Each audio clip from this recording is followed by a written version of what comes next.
Welcome to this sanctuary of peace, where the noise of the outside world fades into the background and only the present moment remains.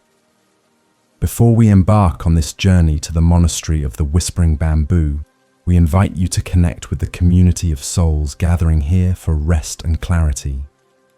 Please take a moment now to pause and write in the comments below exactly which country you are listening from and what time it is there right now. By sharing your location and time, you help weave a global tapestry of awareness, proving that no matter where we are walking this path together. Now that you have grounded yourself in this shared space, allow your body to settle into a position of absolute comfort and let your eyelids become heavy. This channel is dedicated to guiding you toward the deepest relaxation and the most profound sleep through stories of ancient wisdom. To ensure you can always find your way back to this refuge whenever life becomes overwhelming, we invite you to subscribe to the channel right now. Leave the worries of the day outside the door, for they have no place here, and let the story of Kale and Master Lin guide you into the mist, the heavy burden of a scattered mind. Kale climbed the steep mountain path with a heaviness that had nothing to do with the supplies strapped to his back.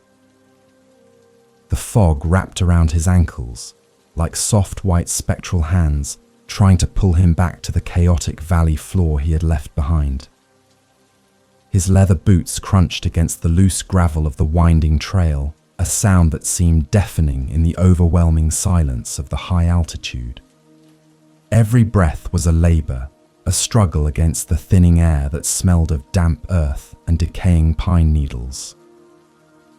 He was not just carrying the physical weight of his travel pack, which dug mercilessly into his weary shoulders, but he was also dragging the invisible and crushing burden of a mind that refused to be still. Inside his head, it felt as though 1,000 marketplaces were open for business, all shouting for attention at the exact same time. Kale was a scribe by trade, a man who spent his days copying texts and organizing records, but his own thoughts were a library in complete disarray. He would think about the ink he spilled 3 years ago, then instantly worry about a conversation he might have next week, and then panic about whether he locked his door before leaving. This constant churning of anxiety was a thick grey smoke that blinded him to the beauty of the world. He stopped for a moment to wipe the cold sweat from his forehead and looked up, hoping to see the peak, but seeing only more mist. The forest around him began to change as he ascended higher into the cloud layer, where the ancient trees twisted into shapes that resembled old men in prayer. This was the border of the Whispering Bamboo Forest, a place legendary for its silence, yet Kyle brought his own storm with him. He tried to focus on the sound of the wind moving through the leaves, but his mind immediately dissected the sound, wondering if it was a storm coming or if he was in danger. He could not simply hear the wind, he had to analyze it, label it, and worry about it. The tension in his jaw was so tight, it ached a physical manifestation of his desperate need to control every aspect of his experience. He adjusted the straps of his bag, feeling the coarse fabric rub against his tunic, and wished he could set down his thoughts as easily as he could set down his luggage. The path narrowed, becoming a staircase of mossy stones that had been laid by monks centuries ago, each step slightly uneven and slippery with dew. Kale stumbled once, his foot sliding on a wet rock, and his heart hammered against his ribs in a panic that lasted far longer than the slip itself. His reaction was disproportionate, a flare of adrenaline that left his hands shaking. He realized with a sinking feeling that he was exhausted not just from the climb, but from the sheer effort of being himself. As he rounded a sharp bend in the trail, the dense canopy of pine gave way to a towering wall of green bamboo stalks that stretched endlessly upward, disappearing into the white sky. The sound here was different, a hollow rhythmic clacking as the tall stalks bumped against one another in the gentle breeze.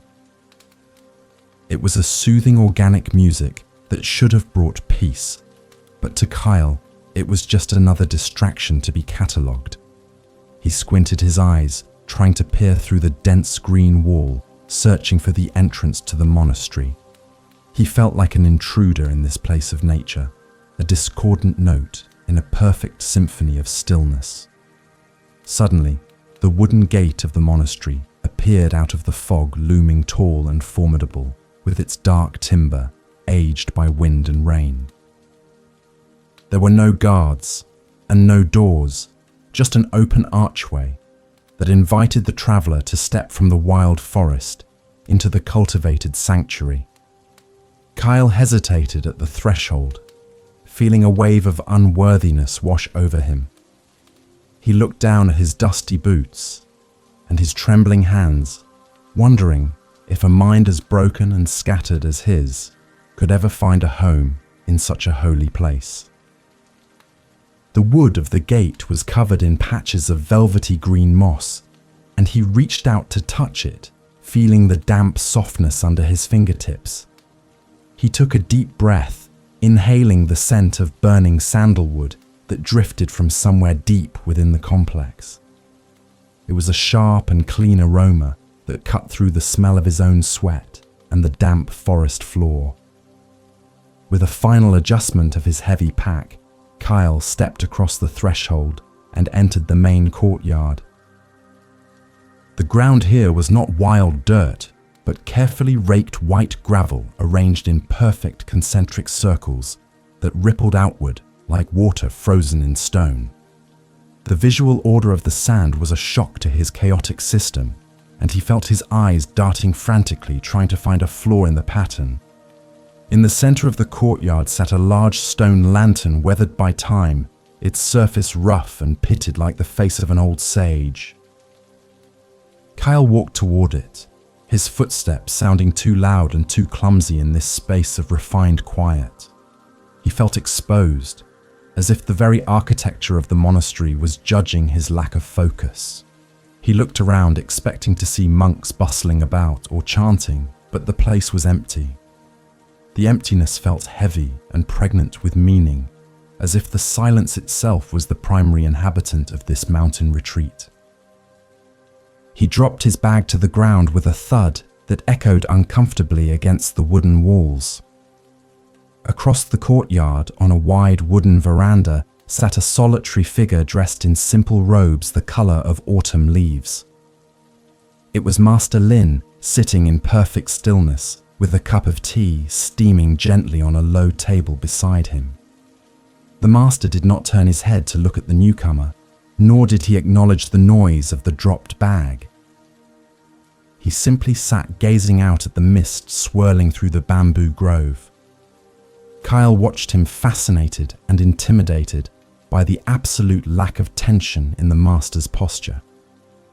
Master Lin looked as rooted as the mountains themselves, while Kyle felt like a leaf being tossed about in a hurricane. Kyle stood there for a long time, his chest heaving from the exertion of the climb and the anxiety of the arrival. He wanted to speak, to announce himself, to apologize for his intrusion, but his voice was stuck in his throat. He realized then that he did not know how to be still. He did not know how to exist without doing or fixing or worrying. He looked at Master Lin and then at his own trembling hands and felt the immense distance between them. It was not a distance of miles, but a distance of mind.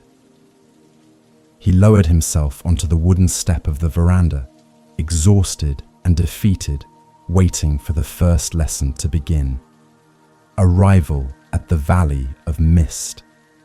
The sweat on Kyle's back began to cool rapidly as the mountain air settled around him, creating a shiver that started at the base of his spine and worked its way up to his neck.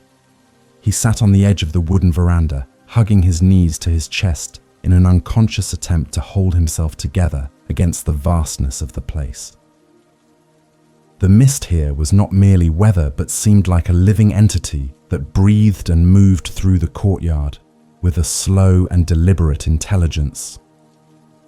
It curled around the stone lantern in the center of the garden, obscuring the base, so that the heavy rock appeared to be floating on a cloud. Kyle watched the white vapor drift past his boots and felt a strange sense of isolation, as if the world below had ceased to exist entirely. The architecture of the monastery was unlike anything Kyle had seen in the busy capital city, where every building was constructed for utility and speed. Here the wooden beams were thick and dark, hand-hewn from ancient cedar trees that must have stood in this forest for hundreds of years before becoming part of the structure. He could see the deep grain of the wood running like rivers of time along the pillars, and he noticed how the joinery fit together without a single iron nail. The smell of the place was a complex perfume of damp moss-aged timber and the faint lingering smoke of incense that seemed to have permeated the very fibers of the building over centuries. It was a scent that commanded reverence and made Kale feel painfully aware of his own unwashed state. Master Lin remained motionless on the other side of the veranda, a statue of serenity wrapped in autumn-colored robes. Kale found his eyes drawn repeatedly to the master, trying to detect even the slightest twitch of a muscle or the shifting of weight. In the city, stillness was always a precursor to action, a brief pause before the next movement, but here, stillness seemed to be the action itself. The master sat with his spine straight, but not rigid, his hands resting loosely in his lap, forming a gentle oval shape. Kale tried to mimic the posture, straightening his own back, but he only succeeded in creating more tension in his shoulders, which were already knotted with stress. The silence of the valley was not an absence of sound, but a canvas upon which the most delicate noises were painted with startling clarity. Kyle could hear the drip of water falling from a bamboo spout into a stone basin somewhere out of sight, a rhythmic plinking sound that marked the passing of seconds. He heard the rustle of a bird shifting its weight on a branch high above in the canopy, and the soft groan of the wooden floorboards settling as the temperature dropped. These sounds were peaceful to the ear, but to Kale's overactive mind they were loud intrusions that he felt compelled to identify and categorize. He wondered where the water was coming from, and if the bird was hunting, and if the floorboards were rotten. Time seemed to distort in this high-altitude sanctuary, stretching out and looping back on itself, until Kale lost all sense of how long he had been sitting there. It might have been 10 minutes, or it might have been an hour, but the light in the courtyard was beginning to change, shifting from a flat white to a bruised purple as evening approached. The shadows of the bamboo stalks lengthened across the raked gravel, looking like the bars of a cage that was slowly closing in. Kale felt a rising panic in his chest, a familiar tightening that told him he was wasting time, that he should be doing something productive, that he was just sitting here uselessly while his life slipped away. He looked at his travel pack lying on the ground, a lump of canvas and leather that contained all his worldly possessions. It looked pathetic and small against the grandeur of the mountains, and he felt a sudden urge to kick it or throw it over the edge of the cliff. This violent impulse shocked him, and he squeezed his eyes shut, trying to force the angry thoughts out of his head. He told himself that he was here to change, to become like the master, to find peace. But the harder he tried to force peace, the more agitated he became. His mind was a muddy whirlpool, spinning faster and faster, dragging up debris from the bottom. A sudden breeze swept through the courtyard, causing the millions of bamboo leaves in the surrounding forest to sigh in unison.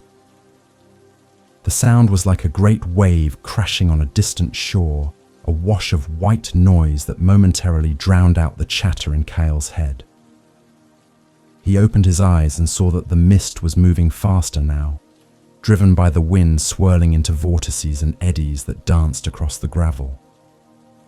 For a brief second, he forgot himself and simply watched the movement of the air, entranced by the chaotic beauty of the natural world. It was a fleeting moment of connection, a tiny crack in the armor of his anxiety where the light could get in. Master Lin finally moved, and the motion was so smooth and fluid that it did not break the silence, but rather seemed to be a part of it. He reached out a hand to the teapot beside him, his sleeve gliding over the polished wood of the table with a soft whispering sound. He did not rush, nor did he hesitate. He simply moved with absolute intention and economy. Kyle held his breath, watching the master pour a stream of steaming liquid into a small clay cup. The steam rose in a straight line before dispersing into the cool air, and the smell of jasmine tea drifted across the veranda, reaching Kyle's nose and making his stomach rumble with hunger. The master placed the teapot back down and turned his head slowly until his eyes met Kyle's for the first time. The gaze was not stern or judging as Kyle had feared, but it was not warm and welcoming either. It was a look of total neutrality, a mirror that reflected everything without holding on to anything. Kyle felt naked under that gaze, as if the master could see every worried thought and every insecurity hidden beneath his skin. He wanted to look away to hide his shame, but he found himself locked in place, unable to break the connection. The master's eyes were dark and deep, like the bottom of a well reflecting the twilight sky. Without saying a word, Master Lin gestured to the empty cushion on the other side of the low table. It was a simple invitation, a command disguised as a polite offer. Kale scrambled to his feet, his joints popping loudly in the quiet air, and hurried to pick up his bag, before realizing he should probably leave it where it was. He stood there awkwardly for a moment, caught between two impulses, before finally leaving the bag and walking across the veranda. His socks slid on the smooth wood, and he felt clumsy and unrefined, a bull in a china shop approaching a master of delicate arts. He reached the table and looked down at the cushion, wondering if he was ready for whatever was about to happen, the first lesson of doing nothing. Kyle lowered himself onto the cushion opposite Master Lin, trying to arrange his limbs in a way that looked respectful and disciplined. He tucked his legs beneath him, but his knees complained instantly, and he had to shift his weight from side to side to find a position that was not excruciating. He placed his hands on his knees and straightened his spine, puffing out his chest slightly in an attempt to look alert and ready for instruction. His heart was racing so fast, he was sure the master could hear it thumping against his ribs like a trapped bird. He waited for the master to speak, to ask him why he had come, or to demand his credentials as a scribe. Master Lin did not ask for his name, or his history, or his reasons for climbing the mountain. Instead, he pushed a second cup of tea across the table toward Kale with 2 fingers. The cup was small and rough-hewn, made of dark, unglazed clay that felt warm and gritty against Kale's palms as he picked it up. "Drink," the master said softly, his voice sounding like dry leaves rustling together. Kale nodded eagerly and brought the cup to his lips, taking a large gulp of the hot liquid. He burned his tongue and nearly choked, but managed to swallow it down, forcing a smile of gratitude that felt tight and fake on his face. The master watched him drink, and then poured more tea into his own cup. "You are trying very hard," Master Lin observed quietly. Kyle blinked, surprised by the comment. He set the cup down and leaned forward slightly. "Yes, master," he said, his voice shaking. "I want to learn focus. I want to learn how to control my mind. It is a chaos in there, and I need to build walls to contain it. I am ready to work hard. I am ready to do whatever exercises you give me. I can copy texts for hours, I can scrub the floors, I can carry water. Just tell me what to do to stop the noise. Master Lin took a slow sip of his tea and set the cup down with a soft click. "Your first task is very difficult," the master said. Kyle nodded vigorously, his eyes wide with determination. "Tell me," he said. Master Lin looked out at the darkening bamboo forest and said, "Do nothing." Kyle waited for the rest of the sentence, but it did not come. He looked at the master, confused. "Do nothing?" he asked. "You mean sit here? For how long? Until the tea is finished?" Master Lin shook his head slightly. "No, just do nothing. Do not wait for the tea to finish. Do not wait for the next moment. Just sit and do nothing." Kale frowned, his brow furrowing in deep concentration. He could do that. He could sit. He closed his eyes and clenched his jaw, determining to sit harder than anyone had ever sat before. He focused on the darkness behind his eyelids and commanded his brain to shut down. Silence, he thought, screaming internally at his own mind. Be quiet. Do nothing. Immediately, his nose began to itch. He tried to ignore it, but the itch grew in intensity until it was all he could think about. Then he remembered that he had left his bag unlocked. Then he wondered if he looked stupid sitting there with his eyes squeezed shut. He opened one eye and saw Master Lin watching him with a faint amusement dancing in his eyes. "You are doing something," the master said. "You are fighting. Fighting is doing." Kyle let out a frustrated sigh and slumped his shoulders. "But how can I do nothing if my mind keeps doing things?" he asked, his voice rising in desperation. "Every time I try to stop it, it pushes back harder. It is impossible.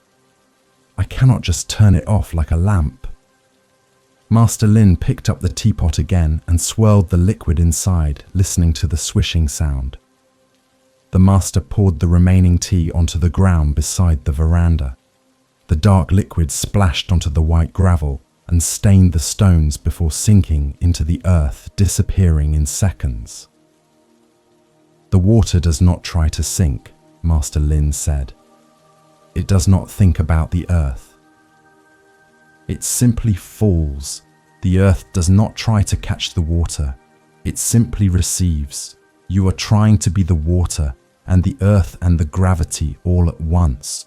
You are exhausting yourself, trying to manage a process that happens by itself. Stop trying to manage." Kyle looked at the wet spot on the gravel, feeling a sense of hopelessness. "But if I do not manage it, I will fall apart," he whispered. "My thoughts are dark, master. They tell me I am not good enough. They tell me I am in danger. If I let go, they will consume me." Master Lin looked at him with a sudden sharpness. "Who is the one being consumed?" he asked. "And who is the one watching the consumption?" Kale opened his mouth to answer, but found he had no words. The question trapped him in a loop of logic that he could not solve. "Sit," Master Lin commanded again, but this time his voice was gentle. "Do not close your eyes. Do not clench your jaw. Look at the bamboo. When a thought comes, let it come. Do not invite it in for tea, but do not slam the door in its face either. Treat your thoughts like the mist in the valley. They drift in and they drift out. You are the mountain. The mountain does not wave at the mist to make it go away. The mountain just sits. Be the mountain, Kyle." Kyle turned his head to look at the bamboo forest. The light was almost gone now, and the stalks were just silhouettes against the deep blue of the night sky. He tried to relax his hands, which were gripping his knees white-knuckled. He took a breath and let it out slowly. A thought came. "I am failing at this." He watched the thought. He did not argue with it. He just let it hang there like a cloud. Another thought came. "My legs hurt." He watched that too. For a brief second between the two thoughts, there was a tiny space of silence. It was thin and fragile, but it was there. He sat on the cushion, breathing in the mountain air, and for the first time that day, he did not try to be anywhere else. The frustration of the wandering thought. The darkness had fully descended upon the monastery of the whispering bamboo, wrapping the ancient structures in a blanket of heavy charcoal shadows. Kyle sat on the wooden veranda in the exact same spot where Master Lin had left him an hour ago. The master had retired silently to his quarters, leaving Kale alone with the instruction to simply sit and watch the night.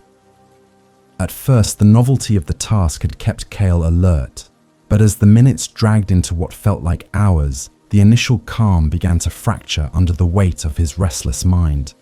The silence of the mountain was not empty, but filled with the deafening roar of his own internal dialogue, which seemed to grow louder in the absence of external distraction. He shifted his weight on the thin cushion, feeling the numbness creeping into his toes and the dull ache spreading across his lower back. His mind immediately latched onto this physical discomfort and began to amplify it, turning a minor annoyance into a catastrophic problem. He thought about how his knees would surely be permanently damaged by this posture, and how he would be crippled before he even learned to meditate. He imagined himself hobbling down the mountain, a failed disciple rejected by the monastery, because his joints were too weak. The scenario played out in his head with vivid detail, complete with the pitying looks of the villagers below. Then his mind jumped abruptly to a memory from 3 weeks ago when he had accidentally insulted a merchant in the city. The memory was sharp and stinging, bringing a flush of hot shame to his cheeks, even here in the cold mountain air. He replayed the conversation, changing his words to what he should have said, crafting a perfect witty retort that would have saved his dignity. He had this argument with a ghost for several minutes, mouthing the words silently into the darkness, his brow furrowed in concentration. He was not sitting on a mountain veranda anymore. He was back in the dusty market square, fighting a battle that had long since ended. A sudden snap of a twig in the forest nearby jolted him back to the present moment. Kale jumped, his heart hammering against his ribs, and his eyes darted frantically around the dark courtyard. Was it a bear? A tiger? Or perhaps a spirit of the forest angry at his intrusion? His imagination spun wild tales of danger, transforming the peaceful rustle of leaves into the footsteps of a predator. He strained his ears, listening so hard that the silence began to hum with a high-pitched frequency. The fear was a cold knot in his stomach, tightening with every shallow breath he took. He realized with a sinking feeling that he had spent the last 20 minutes completely lost in fantasies of the past and future. He tried to return to the breath as the master had suggested, but it felt like trying to hold on to a slippery fish. He would follow one inhale, feeling the cool air enter his nostrils, but before he could even reach the exhale, his mind had wandered off again. This time, it was thinking about food. He wondered what the monks ate and if he would get dinner tonight. He pictured a steaming bowl of rice and vegetables, smelling the imaginary aroma of soy sauce and ginger. His stomach growled loudly in the quiet night, a traitorous sound that made him feel even more undisciplined and pathetic.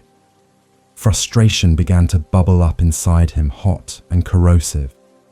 Why was this so hard? It was just sitting. It was the simplest thing in the world, yet he felt like he was trying to lift a boulder with his mind. He clenched his fists, digging his fingernails into his palms, trying to use physical pain as an anchor to keep him present. "Stay here," he commanded himself silently. "Do not think about food. Do not think about the merchant. Do not think about your knees." But the command itself was a thought, and it only added more noise to the cacophony. He felt trapped in a hall of mirrors where every reflection was another distraction. He looked up at the sky, hoping for some celestial guidance, but saw only the indifferent stars glittering coldly above the bamboo tips. They seemed to mock him with their infinite patience and stability. They had been there for eons, burning steadily while his mind flickered and jumped like a candle in a gale. He felt a tear of sheer exhaustion prick at the corner of his eye. He was tired of being Kale, tired of being a bundle of nerves and regrets.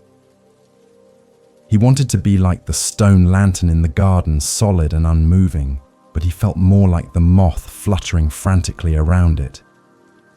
He closed his eyes again and tried a new tactic. He would count his breaths. 1, he thought, inhaling slowly. 2, he thought, exhaling. 3, 4, 5. This is working, he thought triumphantly. I am doing it. I am meditating. I am going to be a great monk. I wonder if I will get a new robe. This robe is scratchy. Maybe silk would be better. But monks do not wear silk. That is vanity. I should not be thinking about silk. I lost the count. What number was I on? Was it 5 or 6? I have failed again. The cycle of pride and disappointment spun round and round, making him dizzy. The wind picked up, rustling the bamboo leaves with a sound like dry rain. Kyle opened his eyes and looked at the swaying stalks. They moved constantly, yet they remained rooted. They did not resist the wind, they bent with it. He tried to imagine his thoughts as the wind and his mind as the bamboo, but the metaphor fell apart under the scrutiny of his intellect. He was analyzing the metaphor instead of living it. He let out a long sigh, his shoulders slumping in defeat. He was not the bamboo. He was a man sitting in the dark, fighting himself and losing. Just as he was about to give up and stand up to stretch his legs, a soft light appeared in the doorway of the main hall. It was a warm yellow glow spilling out onto the wooden floorboards, cutting through the blue shadows of the night. Kyle froze, watching the light, expecting a reprimand or a dismissal. Instead, he saw the silhouette of Master Lin moving quietly inside, preparing something.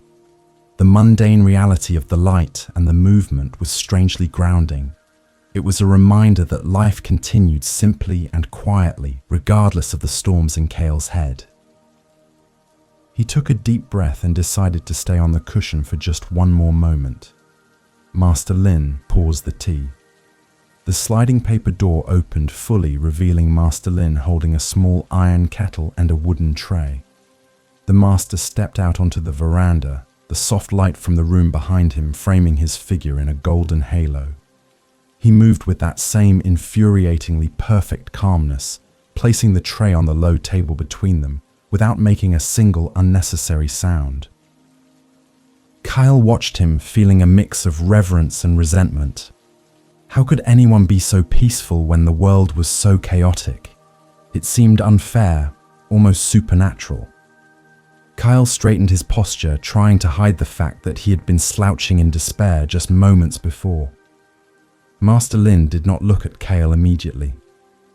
He busied himself with the tea ceremony, arranging 2 small cups and a bamboo whisk with precise, deliberate movements. The kettle was hot, radiating a warmth that Kale could feel on his face, and the steam rose up in lazy spirals, disappearing into the night air. The master picked up a small canister of tea powder and used a bamboo scoop to measure a tiny amount into each cup. The sound of the dry powder hitting the ceramic was a soft whisper, barely audible over the wind. Kyle found himself leaning forward, drawn in by the ritual despite his frustration. "You have been fighting a great war," the master said quietly, without looking up. His voice was low and resonant, blending perfectly with the ambient sounds of the night. Kyle blinked, surprised that the master knew exactly what had been happening inside his head. "Yes," Master Kale admitted, his voice hoarse from disuse. "I tried to do nothing, but my mind would not stop. It was like a wild monkey jumping from branch to branch. I tried to tie it down, but it just screamed louder. I am not good at this. I don't think I have the talent for silence. Master Lin poured hot water from the kettle into the first cup. The water hit the green powder, and a fresh, grassy scent exploded into the air, filling the space between them. Talent is a word for the marketplace, the master said, picking up the bamboo whisk. In the marketplace, you trade skill for coin. Here there is no trade, there is only what is. He began to whisk the tea, his wrist moving in a rapid blur, creating a frothy green foam on the surface of the liquid. The sound of the whisk against the bowl was a rapid rhythmic scratching, like a small animal digging in dry leaves. He pushed the bowl toward Kyle. Drink. Kyle took the bowl with both hands, feeling the heat seep into his cold fingers. He looked down at the vibrant green liquid swirling with foam. He raised it to his lips and took a sip. It was bitter, much stronger than the jasmine tea from before, and the texture was thick and creamy. The bitterness shocked his tongue, waking up his senses, and for a moment, the only thing in his universe was the taste of the tea. The monkey in his mind stopped jumping just long enough to process the flavor. You think concentration is a sword? Master Lin said, pouring water into his own bowl. You think you must cut off your thoughts to find peace, but the mind is not an enemy to be killed. It is a river. If you build a dam, the water will only rise and eventually break the wall with terrible force. Kyle lowered his bowl, the warmth spreading through his chest. Then what do I do? He asked. If I cannot stop the river, do I just let it drown me? Do I just let the thoughts take me wherever they want? Master Lin whisked his own tea, calmly watching the foam form. You stand on the bank, he said. You watch the water flow. Sometimes there are leaves floating on the surface. Sometimes there are dead branches. Sometimes the water is clear, sometimes it is muddy. You do not jump in to catch the leaves. You do not dive in to clean the mud. You just stand on the bank and know that it is a river. That is concentration. Not gripping, but watching. Not tension, but presence. Kyle looked down at his tea, contemplating the swirling green depths. Standing on the bank sounded easy in theory, but in practice, he always felt like he was falling in. But how do I stay on the bank? He asked. Every time a thought comes, I find myself swept away before I even realize it. One moment I am sitting here, the next I am miles away arguing with someone from my past. How do I build the footing to stay on the shore? Master Lin took a sip of his tea and set the bowl down with a soft exhale of satisfaction. You return, the master said simply. That is the only practice. When you realize you have been swept away, you do not judge yourself. You do not get angry. You simply climb back onto the bank, again and again, 1,000 times a day. The moment you realize you were lost, that is the moment of mindfulness. That is the victory. Not the silence, but the returning. He reached out and tapped the wooden table with one finger. Listen to the sound, he said. Kyle listened. The tap was dull and wooden, a simple vibration in the air. Listen to the wind. Listen to your heart. When the mind wanders, bring it back to the sound. Bring it back to the taste of the tea. Bring it back to the sensation of your hands on the bowl. These are your anchors. They are the ropes that pull you back to the shore. Use them. Kyle held the warm bowl tighter, feeling the rough texture of the clay against his skin. He focused on the sensation of heat on his palms. He focused on the bitter taste lingering on his tongue. He focused on the sight of Master Lin sitting opposite him, bathed in the soft yellow light. For a few seconds, the world was just these sensations, vivid and real. The thoughts were still there, hovering at the edges like wolves in the forest, but they did not come into the circle of light. Kyle took another sip of tea and felt a small, quiet seed of hope plant itself in his chest. He was not a master yet, but he knew how to climb back onto the bank, the rhythm of the bamboo broom. The morning sun had barely crested the eastern peaks when Kyle found himself standing in the courtyard holding a bamboo broom that was taller than he was. The air was crisp and cold, biting at his exposed skin, and the mist still clung stubbornly to the ground, swirling around his ankles like dry ice. Master Lin had woken him before dawn with a silent knock on his door and pointed to the broom leaning against the wall. There were no instructions, no explanations, just the broom and the vast expanse of the gravel courtyard, which was littered with fallen leaves from the night before. Kale looked at the expanse of white stones and felt a wave of exhaustion wash over him before he had even begun. The broom was a primitive tool made of a bundle of stiff bamboo twigs tied to a long wooden handle with rough twine. It was heavy and unbalanced, and the handle was polished smooth by generations of hands that had gripped it before him. Kyle tested the weight of it in his hands, feeling the coarseness of the twigs and the solidity of the wood. He took a tentative sweep across the gravel, and the sound was a harsh scratching noise that echoed loudly in the quiet morning. The twigs caught on the stones, scattering them, along with the leaves ruining the perfect concentric circles that had been raked into the sand. Kale winced, looking at the mess he had made. He tried again, trying to be more gentle, but the leaves were wet with dew and stuck stubbornly to the stones. He had to use force to dislodge them, but force only disturbed the gravel more. It was a maddening puzzle.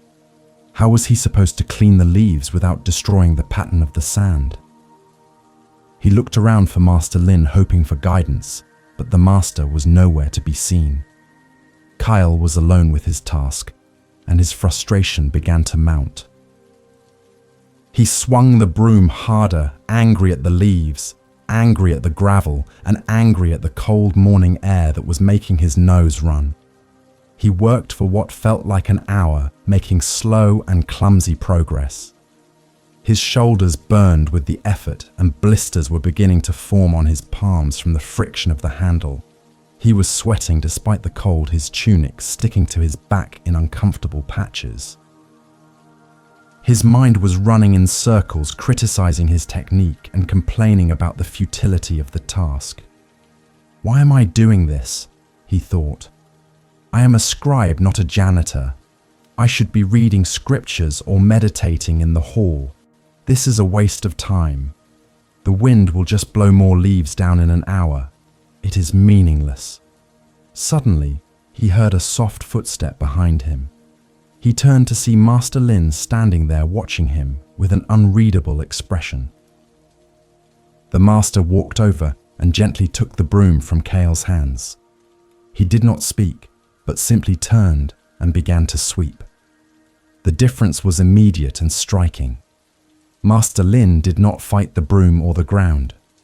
He held the handle loosely, almost casually, and used a long, fluid motion that seemed to skim the surface of the gravel. The twigs whispered across the stones, lifting the leaves without disturbing a single grain of sand. It was a dance, a rhythmic and graceful movement that looked effortless. Kyle watched, mesmerized by the sound. Swish, pause, swish, pause. It was a hypnotic rhythm, like the breathing of the ocean. The master moved with his whole body, not just his arms, stepping forward with each sweep in a coordinated flow of energy. He was not trying to finish the job, he was simply sweeping. There was no tension in his face, no rush in his movements. He was completely present with the broom and the leaves and the morning light. After clearing a small section, he handed the broom back to Kyle and looked him in the eye. "Do not sweep to clean," the master said softly. "Sweep to sweep." Kyle took the broom back, his hands trembling slightly. He tried to mimic the master's movement, loosening his grip and engaging his hips. The first few strokes were awkward, but then he found a rhythm. Swish, pause, swish, pause. He focused entirely on the sound of the bamboo twigs against the stones. He focused on the feeling of the wood in his hands. He stopped thinking about the end of the task and just focused on the current stroke. The leaves began to move more easily, and the gravel remained undisturbed. The frustration in his chest began to loosen, replaced by a strange sense of calm. The repetitive motion became a meditation in motion. His mind, which had been screaming with complaints, slowly quieted down, lulled into silence by the rhythm of the work.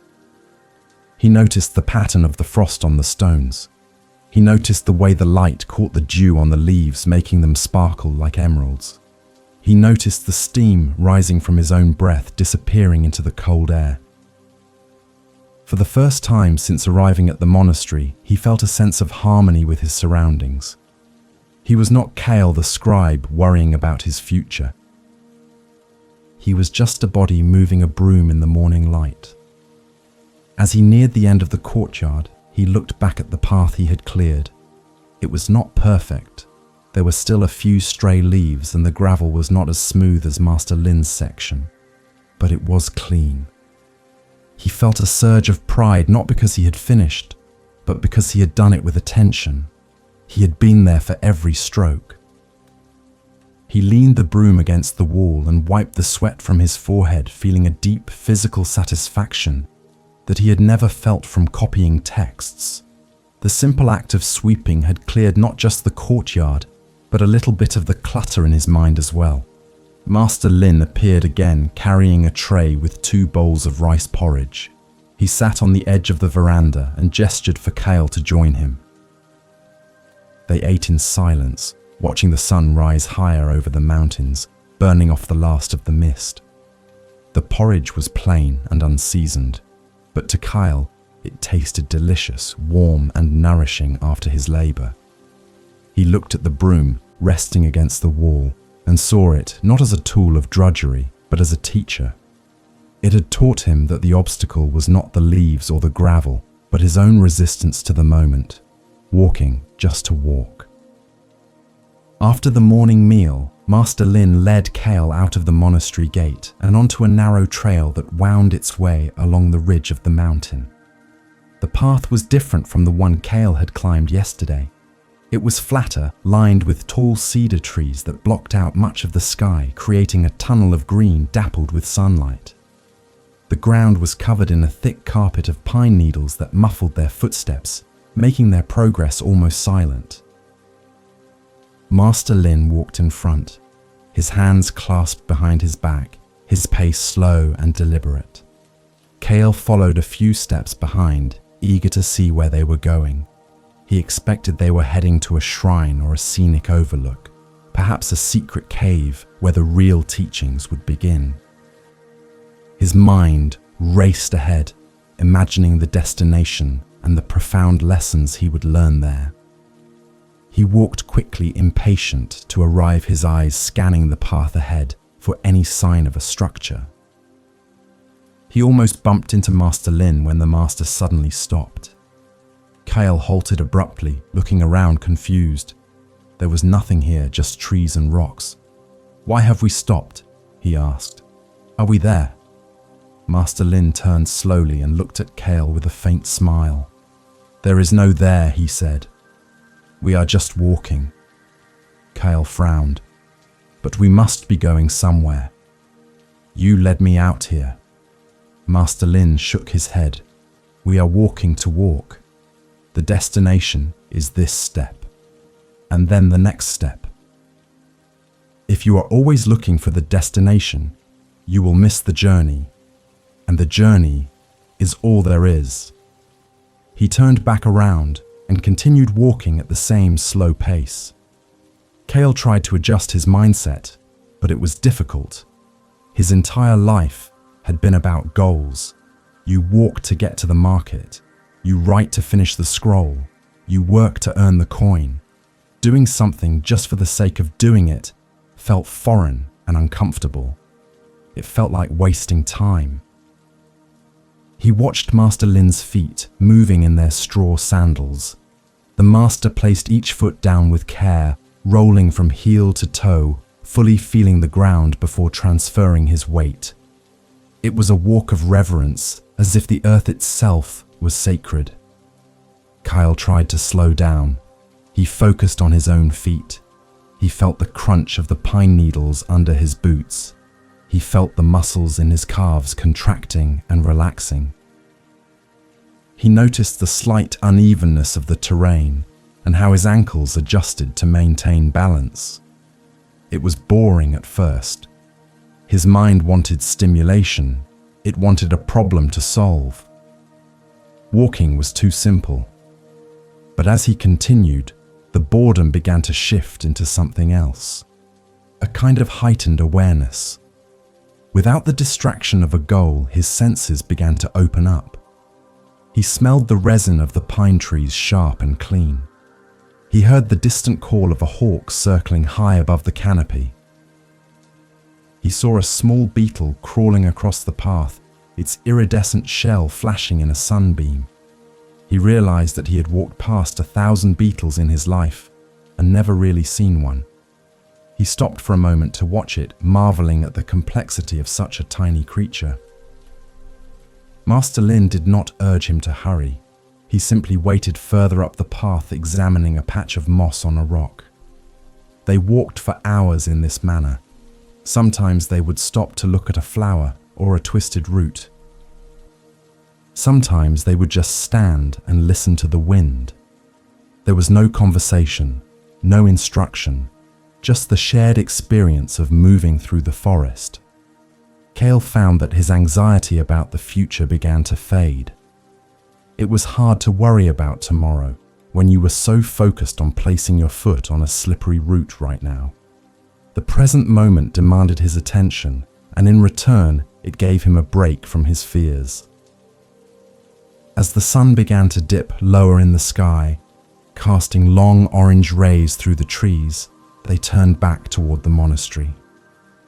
Kyle felt a pleasant tiredness in his legs, a physical reminder of the distance they had covered. He realized with a surprise that he was not disappointed that they hadn't reached a shrine. The walk itself had been enough.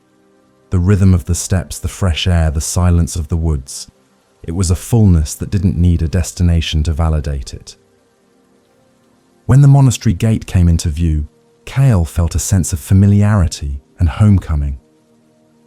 He looked at the wooden archway and saw it differently than he had the day before. Yesterday, it had been a barrier, a test he had to pass. Today, it was just a gate made of wood and moss, standing in the evening light. He walked through it with a lighter step, his mind clear and settled. He had gone nowhere and achieved nothing in the eyes of the world, but inside he felt like he had traveled a great distance. Master Lin stopped in the courtyard and bowed slightly to Kyle. "You walked well today," the master said. Kyle bowed back, feeling a warmth in his chest. "Thank you, master," he said. "I think I understand a little. It is not about where the feet go. It is about where the mind is." Master Lin nodded, his eyes twinkling. "The feet are always here," he said, tapping the ground. "The mind is the one that likes to travel. Keep them together and you will never be lost." With that, he turned and walked toward the kitchen, leaving Kyle standing in the twilight, grounded and present. The reflection in the garden pond. The next morning, the monastery was enveloped in a silence so profound it felt like a physical weight pressing against the ears. Kyle wandered into the back garden, a secluded area he had not yet explored, enclosed by high stone walls covered in climbing ivy. In the center of this secret sanctuary lay a small pond, its water dark and still like a sheet of black glass. Large flat stones were arranged around the edge, creating a natural border that separated the water from the lush green moss of the garden floor. The air here was damp and smelled of wet earth and decaying leaves, a rich organic scent that spoke of cycles of life and death undisturbed by human hands. Kyle approached the water cautiously, stepping lightly on the stones so as not to disturb the tranquility. He peered into the depths, expecting to see fish darting in the shadows, but the water was empty of life, save for a few water striders skating effortlessly across the surface tension. The pond was deep, the bottom lost in darkness, and it reflected the grey sky above with perfect fidelity. As he leaned over to look closer, he saw his own face staring back at him. It was a shock to see himself so clearly. The reflection showed the dark circles under his eyes, the tension in his jaw, and the worry lines etched into his forehead. He frowned at his image, disliking what he saw. He looked tired. He looked anxious. He looked like a man who was fighting a losing battle. He reached out a hand to touch the water, wanting to shatter the image to erase the evidence of his own struggle. His fingers broke the surface, and instantly the reflection fractured into 100 rippling shards. His face dissolved into a chaotic jumble of light and shadow dancing wildly on the disturbed water. He watched the ripples spread outward, bouncing off the stone edge and returning to create a complex pattern of interference. Master Lin appeared at the entrance of the garden, carrying a small wooden bucket. He walked over to where Kyle was crouching and set the bucket down. He did not scold Kyle for disturbing the water, but stood beside him watching the ripples slowly fade. "The water is honest," the master said, his voice blending with the soft rustle of the ivy leaves. "It shows you exactly what is there. It does not judge. It does not flatter. It simply reflects. When you are calm, it shows you're calm. When you are agitated, it shows your agitation." Kale stood up, wiping his wet hand on his tunic. "I don't like what I see," he admitted quietly. "I look broken. I look like I don't belong here." The master nodded, looking down at the pond, which was slowly returning to stillness. "The image is just an image," he said. "It is not you. It is just light bouncing off water. But you cling to it. You judge it. You say, 'This is bad,' or 'This is ugly.' The water does not say that. The water just holds the image and then lets it go." He bent down and picked up a small pebble from the garden path. He held it out over the center of the pond and dropped it. Plop! The sound was sharp and distinct. A new set of ripples exploded outward, stronger and more defined than the ones Kale had made with his finger. "Watch," the master commanded. "Watch how the water reacts. It does not fight the stone. It accepts the disturbance. It moves with it. And then it returns to stillness. It does not hold on to the ripple. It does not say, 'I wish I was still.' It just returns." Kale watched the concentric circles widen and fade. It took a long time for the water to become perfectly flat again, but it did. Eventually, the mirror was restored, flawless and serene. "That is the nature of the mind," Master Lin said. "Thoughts are like pebbles. Emotions are like pebbles. They fall in and they create ripples. You cannot stop the pebbles from falling. Life will always throw stones, but you can practice returning to stillness. You do not have to freeze the water to make it still. You just have to wait." Kale looked at the master, his eyes wide with understanding. "So, I don't have to force the thoughts away?" he asked. "No," the master replied. "If you try to smooth the water with your hands, you will only make more ripples.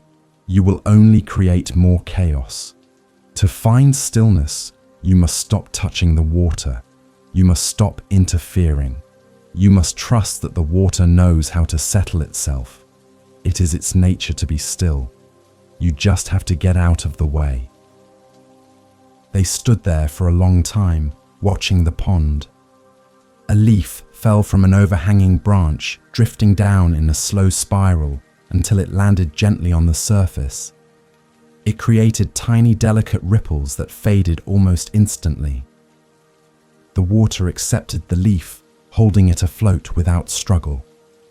Kyle took a deep breath, feeling the cool, damp air fill his lungs. He imagined his mind as the pond. He imagined his anxiety as the leaf. He didn't try to sink it or blow it away. He just let it float. For a moment, as he stared into the dark water, he felt a shift inside. The frantic need to fix himself, the desperate urge to be better, to be different, relaxed its grip. He was just a man standing in a garden, looking at a pond. The reflection showed a tired face. Yes, but it also showed a face that was softening. The tension around his eyes was easing. The jaw was unclenched. The water was showing him a new truth, that peace was not the absence of ripples, but the capacity to let them fade. Letting the muddy water settle. Later that afternoon, the sky darkened and a light rain began to fall, turning the dust of the courtyard into a fine, slick mud. Master Lin called Kyle to the veranda and handed him a clear glass jar filled with water from a nearby stream. The water was brown and murky, swirling with sediment and dirt. Kyle took the jar, looking at the cloud of particles suspended in the liquid. It was impossible to see through it. It was a perfect representation of confusion, dense and opaque. Place it on the table, Master Lin instructed. Kyle did as he was told, setting the jar down on the wooden surface. Now the master said, "Tell me how to make the water clear." Kyle looked at the jar. He thought about filtering it. He thought about adding something to it to make the dirt precipitate. He thought about pouring it out and getting fresh water. But he knew these were not the answers the master was looking for. These were actions of intervention. "I don't know," he said finally. "I want to shake it to see if the dirt will fall, but that will only mix it up more."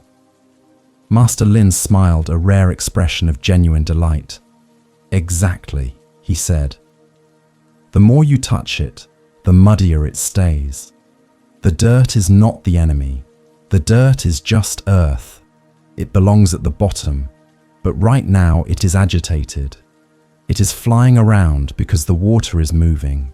To clear the water, you must do absolutely nothing." They sat and watched the jar. At first, nothing seemed to happen. The brown cloud remained uniform and impenetrable. Kyle felt his patience wearing thin. He wanted to see results. He wanted progress. But the laws of physics could not be rushed. Gravity was working, but it was working at its own slow, invisible pace. Master Lin sat with his eyes half closed, breathing rhythmically, perfectly content to wait for as long as it took. After 10 minutes, Kyle noticed a change. The water at the very top of the jar was becoming slightly lighter. A thin layer of transparency was forming just below the surface. The heaviest particles were beginning to sink. It was a microscopic shift, but it was happening. Kyle leaned in closer, fascinated. He could see the individual specks of dirt drifting slowly downward, like brown snow. It was a silent, slow-motion avalanche of debris. Another 20 minutes passed. The layer of clear water grew thicker. The middle of the jar was still hazy, but the top was now visibly clean. The bottom was becoming a dark layer of sludge where the sediment was collecting. Kyle realized that the dirt was not disappearing. It was simply finding its place. It was settling. The water was not rejecting the dirt, it was just separating from it. Clarity was emerging from the chaos, not by force, but by surrender to gravity. "This is your meditation," Master Lin said softly, breaking the silence. "Your mind is the jar. Your thoughts are the dirt. When you run around all day, when you worry, when you stress, you are shaking the jar. You are keeping the mud in suspension. You cannot see clearly because everything is mixed up. You cannot make good decisions. You cannot feel peace because you are blind." He pointed to the jar. "But when you sit, when you stop moving, when you stop shaking the jar, the settling begins. It does not happen instantly. You cannot command the dirt to fall. But if you keep the body still, and if you keep the attention still, the gravity of your true nature will take over. The thoughts will get heavy and sink. The emotions will find their place at the bottom, and the mind will become clear." Kale looked at the jar, which was now half clear. It was a miracle of physics, but it felt like a spiritual revelation. He understood now why the master emphasized sitting still. It wasn't about torture or discipline for discipline's sake. It was about creating the conditions for clarity. You couldn't force clarity, but you could create the container for it. You could provide the stillness and let nature do the rest. By the time the rain stopped an hour later, the water in the jar was crystal clear. A thick layer of brown mud lay at the bottom, distinct and separate. The water above it was pure enough to drink. Kyle looked through the glass and saw the bamboo forest on the other side, distorted but visible. He felt a profound sense of relief. The mud was still there inside him. He knew that. If he shook the jar, it would cloud up again. But now he knew the secret. He knew how to get it back. He just had to sit and wait. The flame of the evening candle. Night had fallen over the monastery once again, but this time the darkness felt less oppressive to Kale. He sat cross-legged in the small meditation hall, a room he had only just been introduced to.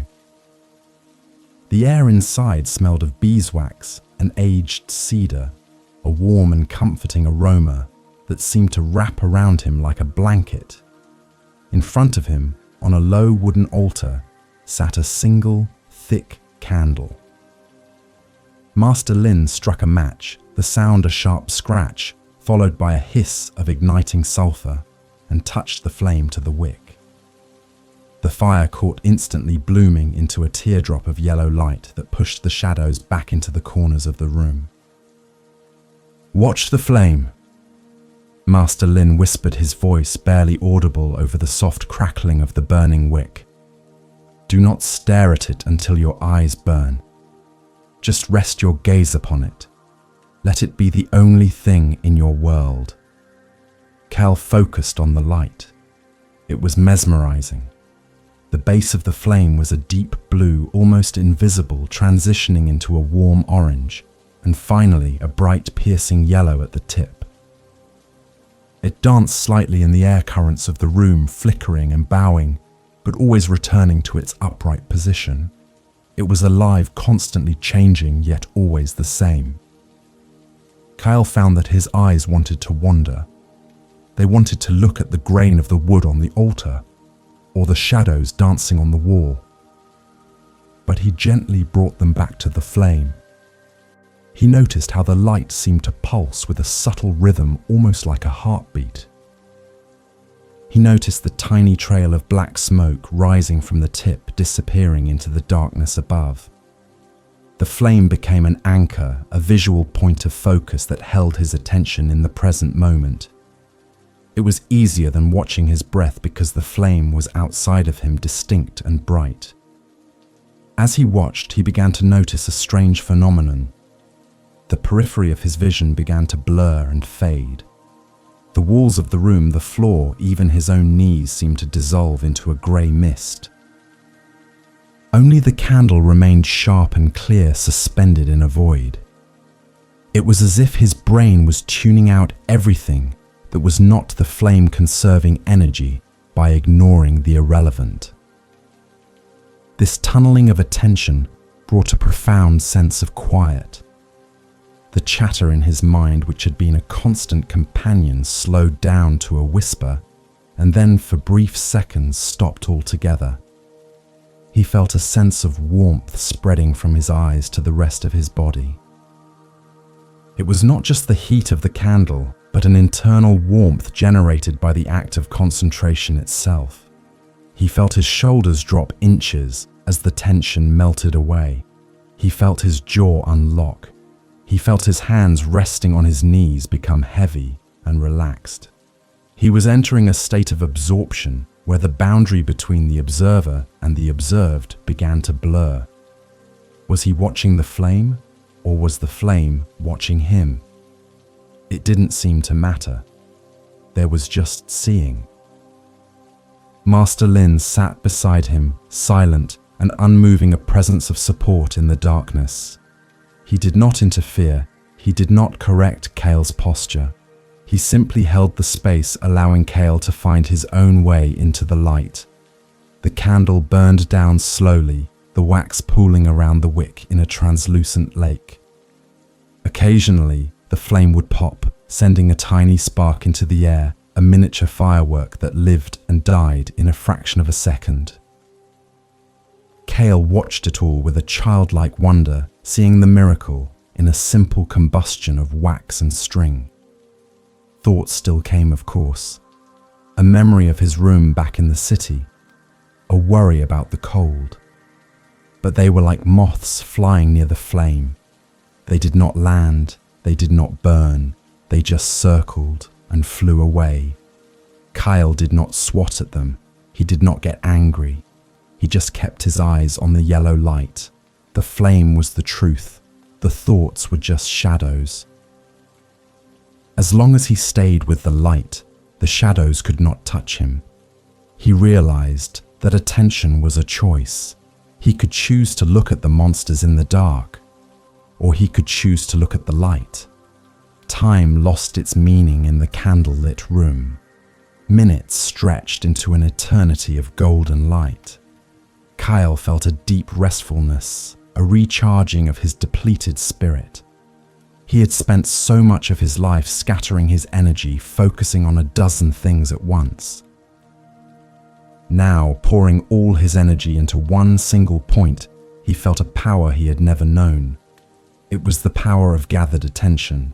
It was like a laser beam capable of cutting through the fog of confusion. He understood why the monks spent hours like this. It was not emptiness, it was fullness. Eventually the candle burned low, the flame sputtering as it reached the end of the wick. It flared up one last time, bright and defiant, before vanishing completely, leaving a glowing red ember that slowly faded to black. The room was plunged into total darkness, but Kyle did not feel afraid. The image of the flame was still burned into his retina, a phantom light that glowed in the dark. And more importantly, the light was inside him now.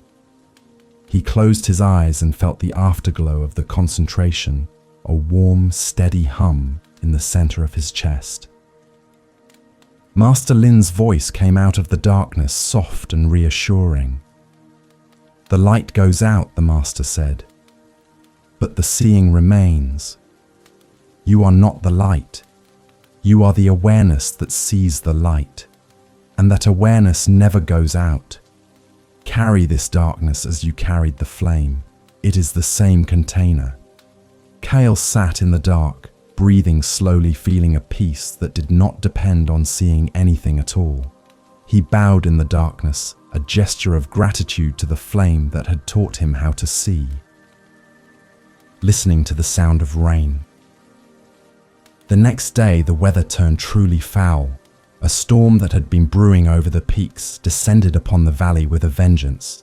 The sky was a bruised purple, and the rain fell in sheets, hammering against the roof of the monastery with a deafening roar. It was not a gentle shower, but a deluge, a waterfall from the heavens that turned the courtyard into a lake. Kale stood on the veranda, watching the water pour off the eaves in thick curtains. The noise was incredible, a constant thundering drumming that drowned out all other sounds. Master Lin came out holding 2 cushions. He placed them on the floorboards well back from the spray, but close enough to feel the dampness in the air. "Sit," he said, shouting to be heard over the rain. "Listen." Kale sat down, pulling his robes tight around him. "Listen to what?" he shouted back. "It's just noise. It's chaos." Master Lin shook his head. "It is not noise. It is a symphony. Listen to the individual drops. Listen to the texture. Close your eyes and let the rain wash your ears." Kale closed his eyes. At first it was just a wall of sound, a white noise that assaulted his eardrums. But as he settled into the cushion and focused his hearing, the wall began to break apart into details. He heard the deep, hollow boom of the rain hitting the wooden roof. He heard the sharp metallic ping of water striking a bronze bell somewhere in the garden. He heard the soft squelch of the mud in the courtyard. He heard the gurgle of the water rushing through the bamboo gutters. It was not one sound, but a million sounds layered together in a complex, chaotic harmony. He focused on the sound of the water hitting the leaves of the bamboo forest. It was a whispering, hissing sound, distinct from the heavy thudding on the ground. It sounded like 1,000 snakes moving through the grass. Then he shifted his attention to the sound of the drops hitting the puddle in front of the veranda. That was a musical plinking sound, a liquid melody that changed pitch with every drop. He realized that the rain was playing the monastery like an instrument. Every surface was a drum or a cymbal vibrating with the energy of the storm. The sound became a physical sensation. He could feel the vibration of the thunder in his chest, a low rumble that shook his very bones. He could feel the air pressure changing as the wind gusted, pushing the rain in waves. He was immersed in the sound, swimming in it. It washed away his thoughts. It was impossible to think about his problems when the sky was screaming so loudly. The rain demanded total surrender. It was too big to ignore, too powerful to resist. Kale found himself smiling. There was something liberating about the violence of the storm. It was raw energy, untamed and wild. It made his own internal struggles feel small and insignificant. What did his worries matter in the face of this deluge? The rain had been falling like this for millions of years before he was born, and it would fall for millions of years after he was gone. He was just a witness, a tiny point of consciousness in a vast, swirling universe. The realization brought a sense of lightness, a release of the burden of self-importance. He listened for the silence behind the rain. Master Lin had spoken of this, the backdrop against which all sound occurs. It was hard to find in the cacophony, but he imagined it. The silence of the mountain underneath the storm, the silence of the space between the drops.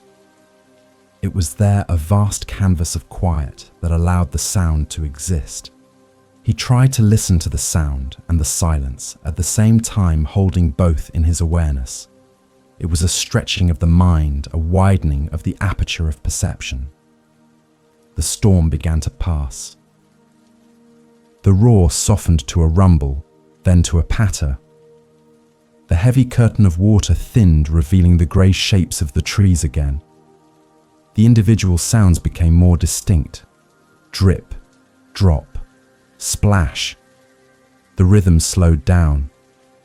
Kyle opened his eyes. The world looked scrubbed clean.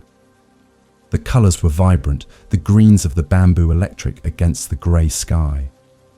The air was sweet and fresh, charged with ozone. He felt scrubbed clean too. The noise in his head had been washed away by the noise of the rain.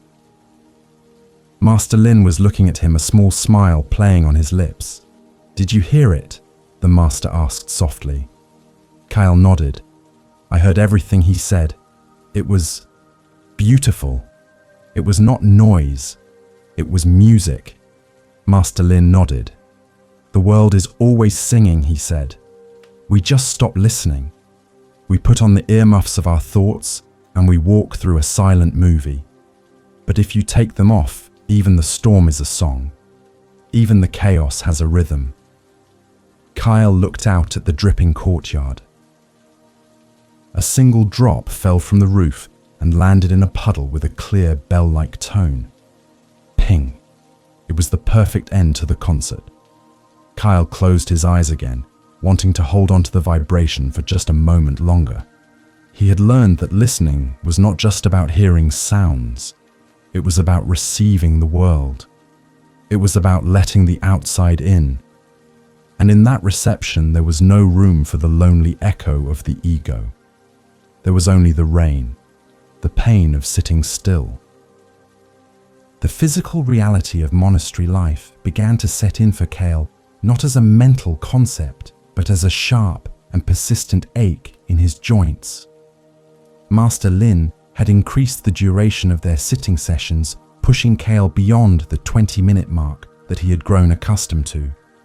Now they sat for 40 minutes at a time, a duration that felt like an eternity to a body used to the constant fidgeting of a scribe's life. Kale sat on his round cushion in the main hall, his legs folded beneath him, in a posture that looked serene from the outside, but felt like torture from the inside. The pain started as a dull throb in his right ankle, a minor annoyance that he could easily ignore by focusing on his breath or the flickering candle. However, as the minutes ticked by, the throb transformed into a burning sensation that radiated up his shin and into his knee. It felt as though someone was holding a hot iron against his bone. Kale tried to shift his weight imperceptibly, moving a millimeter to the left, hoping to relieve the pressure, but the relief was fleeting and the pain returned with a vengeance, pulsing in time with his heartbeat. His mind, which had been relatively calm, began to panic. It screamed at him to move, to stretch his legs, to stand up and run out of the hall. The pain became the only thing in his universe, a loud red alarm that drowned out all other sensations. He opened his eyes slightly and peeked at Master Lin. The master sat like a granite statue, his face devoid of any expression of discomfort. Kale felt a surge of envy and irritation. How does he do it? Kale thought. Does he not have nerves? Is he made of wood? Kale felt weak and undisciplined in comparison. He clenched his jaw, his teeth grinding together as he tried to use sheer willpower to overcome the physical sensation. He told himself that he was strong, that he could handle it, but his body was arguing back with a compelling case for immediate movement. Sweat began to bead on his forehead, running down into his eyes, stinging them with salt. The pain began to migrate, moving from his legs to his lower back. The muscles there tightened into hard knots, protesting the lack of support. Kyle felt his spine beginning to slump, and he had to use muscular effort to pull himself back up, which only added to the tension. It was a vicious cycle of pain and reaction. He was fighting his own body, engaging in a war that he could not win. Every second felt like an hour. He began to bargain with himself. Just one more minute, he thought. I will count to 60, and then I will move. But when he reached 60, he felt ashamed to break the stillness, so he started counting again. Suddenly, Master Lin spoke, his voice cutting through the haze of Kale's suffering. Do not fight the sensation, the master said calmly without opening his eyes. Investigate it. What is pain? Is it a solid thing, or is it a changing energy? Look at it closely. Kale blinked, surprised by the instruction. He had been trying to push the pain away, to ignore it, to block it out. He had never thought to look at it. He turned his attention toward his burning knee. He zoomed in on the sensation, trying to see what it was really made of. He noticed that the pain was not a single solid block of red. It was a shifting texture. There was heat. There was pressure. There was a tingling sensation. It throbbed and pulsed, rising and falling in intensity. It was not static. It was moving. He noticed that there were gaps in the pain, tiny moments where the sensation was less intense.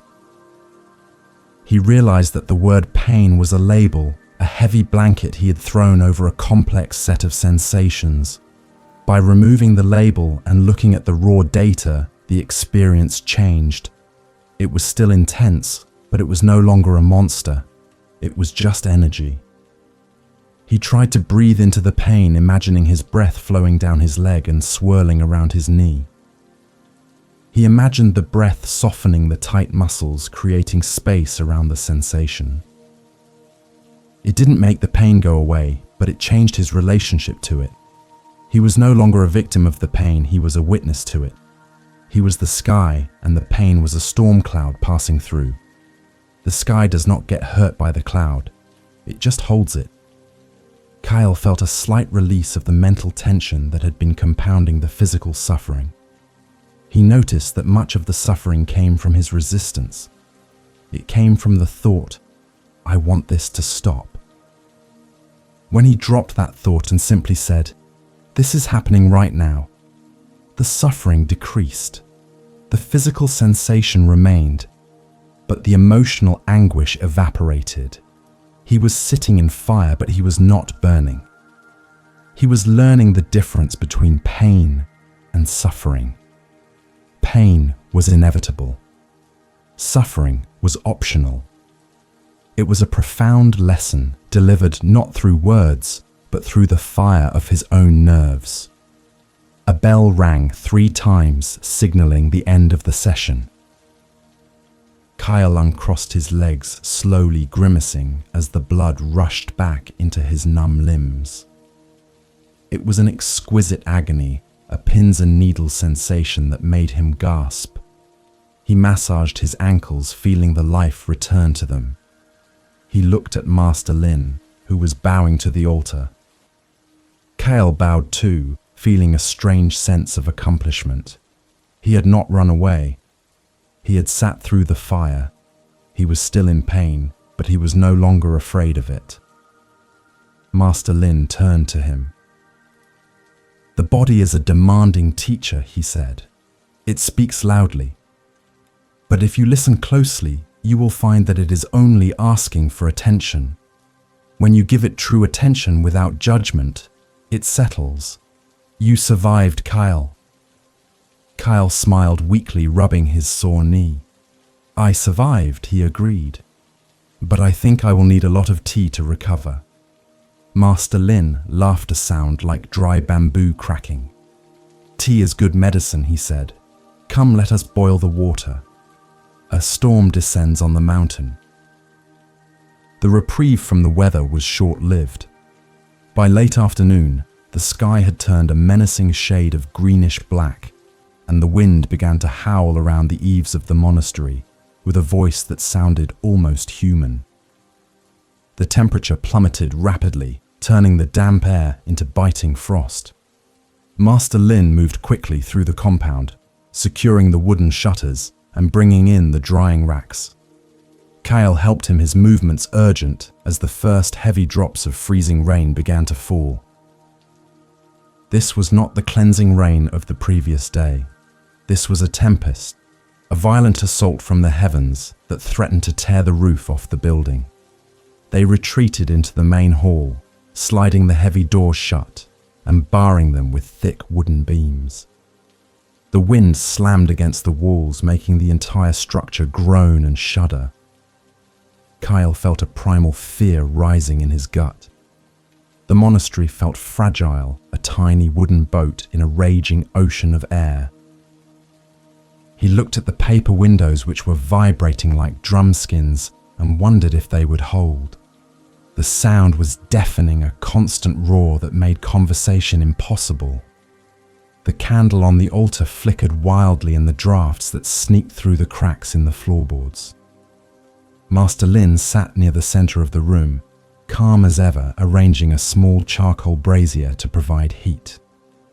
He seemed unbothered by the violence outside, treating the storm as just another guest, albeit a noisy one. Kale paced back and forth, his anxiety manifesting in restless movement. "Is this normal?" he asked, his voice trembling. "Do storms like this happen often?" Master Lin looked up from the glowing coals. "The mountain has many moods," he said. "This is one of them. It is not normal or abnormal. It just is. Sit down, Kyle. You are making the air turbulent." Kyle sat down near the brazier, holding his hands out to the weak warmth. He could feel the cold seeping through the walls, chilling his back.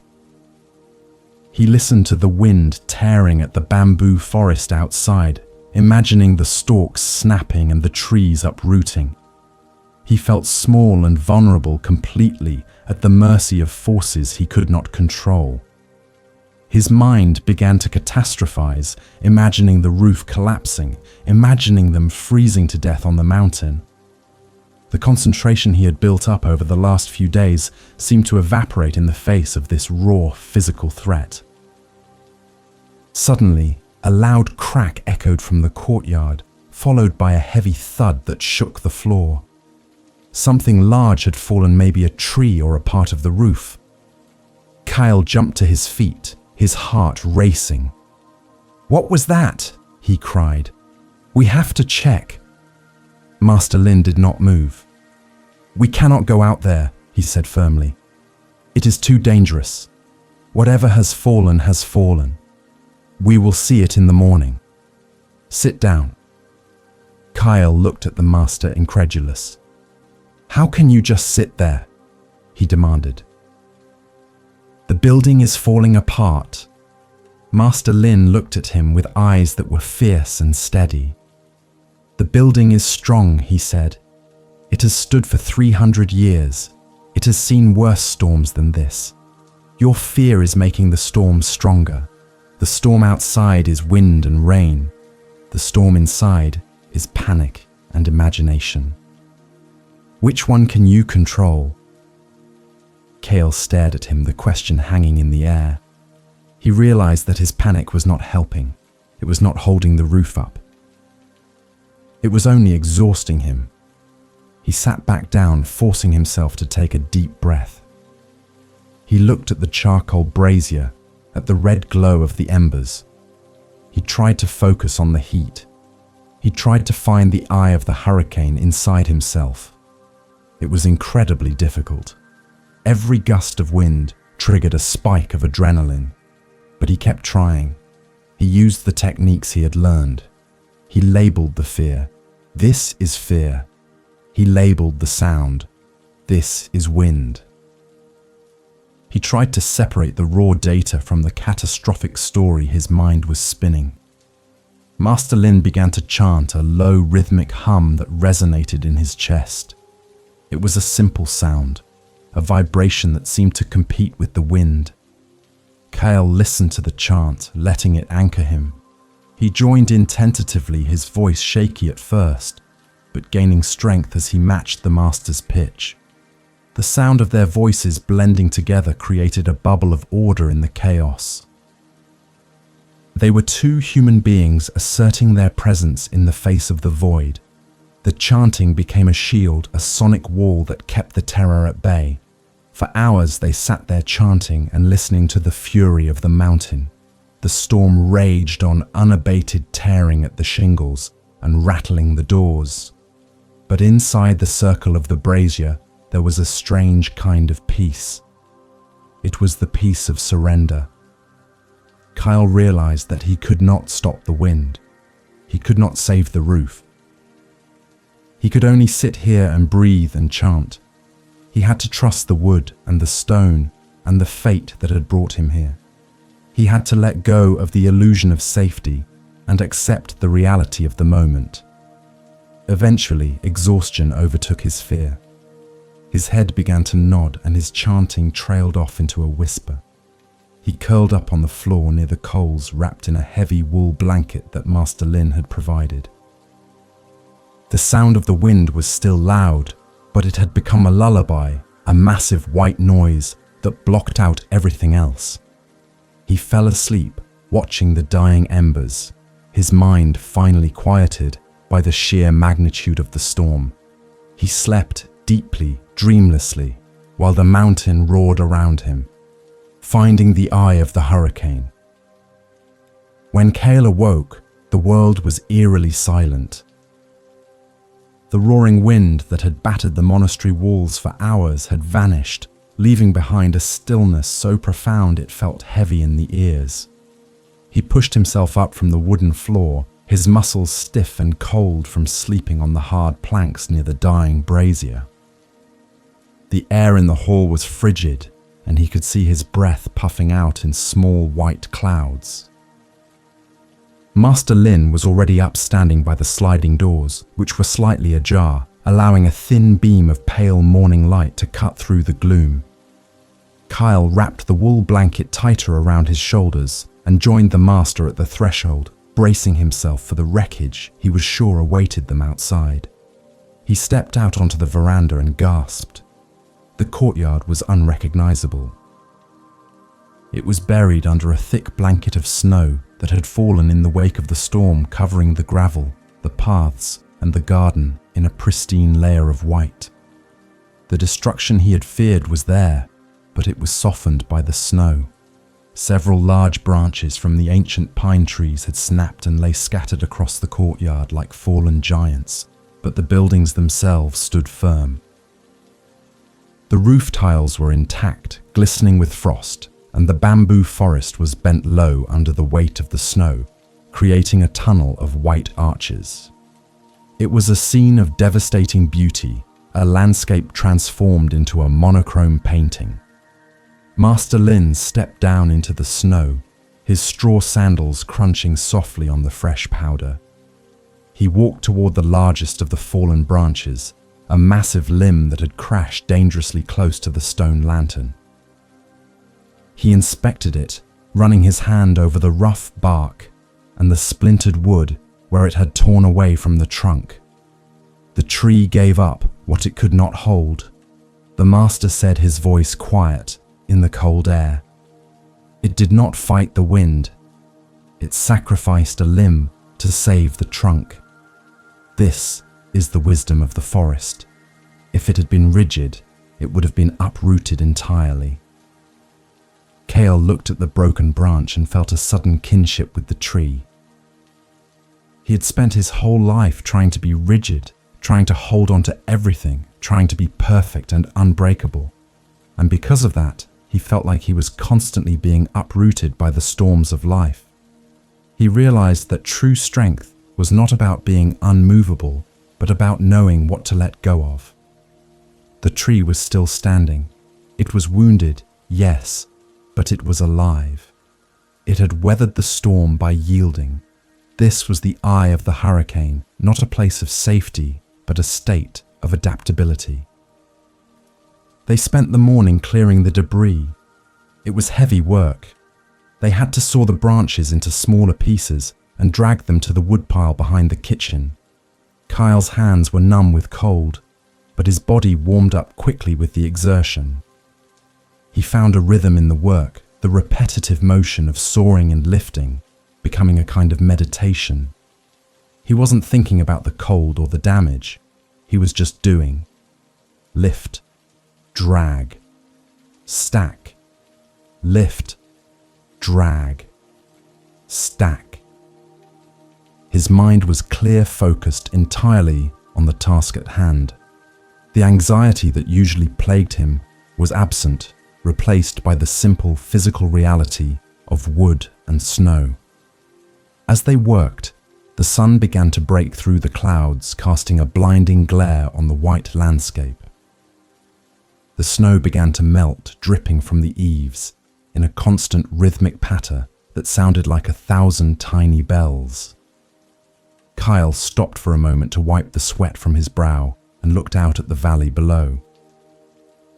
The mist had cleared, revealing a breathtaking view of the peaks stretching out to the horizon, a sea of white waves frozen in time. He felt a sudden surge of gratitude. He was alive. He was here. He was breathing this cold, clean air. The storm had passed, and the world was still turning. He realized that the eye of the hurricane was not something you found outside in the world. It was something you carried inside. It was the place within you that could watch the storm without being destroyed by it. It was the place that could say, "This is happening," and remain steady. He had touched that place last night during the chanting, and he was touching it now in the silence of the work. It was a fragile place, easily lost, but now he knew it existed. He knew he could find his way back to it. Master Lin called him over to the veranda where he had set out a pot of tea. They sat on the steps, steaming cups in hand, watching the steam rise into the cold air. The master pointed to a bamboo stalk that was bent almost to the ground under a heavy load of snow. "Watch," he said. Kyle watched. Suddenly the snow slid off the leaves with a soft whoosh, and the bamboo stalk sprang back up instantly, returning to its upright position. It did not complain about the snow. It did not hold a grudge. It simply let go and returned to center. "That is resilience," Master Lin said. "It is not about never falling down. It is about how quickly you bounce back. The bamboo does not carry the memory of the snow. Once the weight is gone, it is straight again. Your mind must be like that. Do not carry the memory of the storm. Do not carry the memory of your past failures. Let them slide off like the snow. Be straight again, now, in this moment." Kyle nodded, sipping his tea. The hot liquid warmed his chest, and he felt a deep sense of peace settle over him. He looked at the bamboo swaying gently in the breeze, free and light. He imagined his worries sliding off him one by one, melting away like the snow in the sun. He was tired, his muscles ached, and his hands were raw, but he felt lighter than he had in years. He was learning to bend. He was learning to let go. He was learning to be the bamboo, the breath as an anchor. The afternoon sun was bright, but offered little warmth as Kyle and Master Lin returned to the meditation hall. The air inside was still crisp, but the charcoal brazier had been rekindled, casting a soft orange glow on the wooden floor. Master Lin instructed Kyle to take his seat on the cushion, but this time the instruction was different. "We have watched the flame," the master said. "We have listened to the rain. We have felt the pain. Now we return to the most fundamental anchor of all, the breath. It is the only thing that is always with you from the moment you are born until the moment you die." Kale adjusted his posture, finding a balance between alertness and relaxation. He closed his eyes and turned his attention inward. "Breathe naturally," the master guided. "Do not force it. Do not try to make it deep or shallow. Just let the body breathe. Observe it as if you were watching a sleeping child. Notice where you feel it most. Is it at the tip of the nose? Is it in the rising and falling of the chest? Is it in the expansion of the belly? Find your spot and rest your attention there." Kyle focused on the sensation of air entering and leaving his nostrils. He felt the coolness of the inhale and the slight warmth of the exhale. It was a subtle sensation easy to miss if he wasn't paying close attention. He tried to follow the entire cycle of the breath. The beginning of the inhale, the middle, the end. The slight pause before the exhale began. The smooth flow of air leaving the body. The pause at the bottom of the breath before the cycle started again. It was a continuous loop, a wheel of life turning silently inside him. His mind, as always, tried to rebel. It wanted to think about the snow outside. It wanted to think about the tea he had just drunk. It wanted to replay the conversation about the bamboo. But Kyle gently brought it back. Back to the nose, back to the cool air, back to the warm air. He used the breath as an anchor, a heavy weight that kept his ship from drifting out to sea. Every time a wave of thought came, he held onto the anchor chain and waited for it to pass. He began to notice that the breath was a barometer of his state of mind. When a worried thought arose, his breath became short and shallow. When he relaxed, his breath became long and smooth. The breath and the mind were connected, linked by invisible threads. By calming the breath, he could calm the mind, and by watching the breath, he could see the mind's movements before they swept him away. It was a powerful tool, a dashboard that showed him exactly what was happening under the hood. Master Lin's voice floated through the room, soft and rhythmic. Count the breaths if the mind is wild, the master suggested. 1 on the inhale, 2 on the exhale. Count up to 10 and then start again at 1. If you lose count, start again at 1. Do not judge. Just start again. Kyle tried this. 1, 2, 3, 4. A thought about dinner popped up. He lost the count. He smiled internally and started again. 1, 2. It was a game, a simple exercise in focus. The counting gave his busy mind something to do, a bone to chew on, while the rest of him settled down. He found that he could reach 10 sometimes. Other times he couldn't get past 3. It didn't matter. The practice was not about reaching 10. The practice was about noticing when he had drifted and coming back. The return was the muscle he was building. The return was the victory. He felt a growing sense of stability, a grounding in the here and now. As he went deeper, the counting fell away. He didn't need it anymore. He was just riding the waves of the breath, surfing the inhale and the exhale. He felt a sense of expansion, as if his body was dissolving into the air around him. The boundaries of his skin felt porous. He was breathing the room, and the room was breathing him. It was a feeling of connection, of oneness with the life force that animated everything. He was not doing the breathing. The breathing was happening to him.